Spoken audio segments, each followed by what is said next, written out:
കുട്ടികളുള്ള എല്ലാ സ്ത്രീയുടെയും അവസ്ഥ ഇത് തന്നെയാണല്ലോ. പക്ഷേ അലി റളിയല്ലാഹു അൻഹുവെ കണ്ടുപോലും കണ്ട ഭാവം നടിച്ചില്ല. അല്ലെങ്കിൽ ഒന്ന് കാണുമ്പോഴേക്ക് വന്ന് പൊതിയുന്ന ആളാണ്. ഇന്നെന്ത് പറ്റിയാവൂ ഇങ്ങനെയൊക്കെ ചിന്തിച്ച് അലി റളിയല്ലാഹു അൻഹു ഒടുവിൽ ചോദിച്ചു, ഫാത്തിമ, എന്നെ കണ്ടിട്ടും ഇതുവരെ മിണ്ടാതിരുന്നല്ലേ, എന്തേ? ആദ്യമായിട്ടാണല്ലോ ഇങ്ങനെ?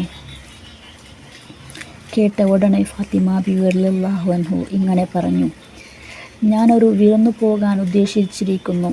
മക്കളെയും നിങ്ങളെയും തൽക്കാലം കൂട്ടാൻ പറ്റൂല. പോകുന്നതൊക്കെ കൊള്ളാം, എപ്പോഴാണ് മടക്കം? ദേഷ്യം പിടിക്കാതെ തന്നെ അലി റളിയല്ലാഹു അൻഹു ചോദിച്ച. നമ്മളാണെങ്കിലോ അടിയും ചീത്തയുമായിട്ട് രംഗം വഷളാക്കിയേനെ. ഈ ദാമ്പത്യത്തിൽ നമുക്ക് മാതൃകയുണ്ട്. ഖിയാമത്ത് നാളുകളും വരെ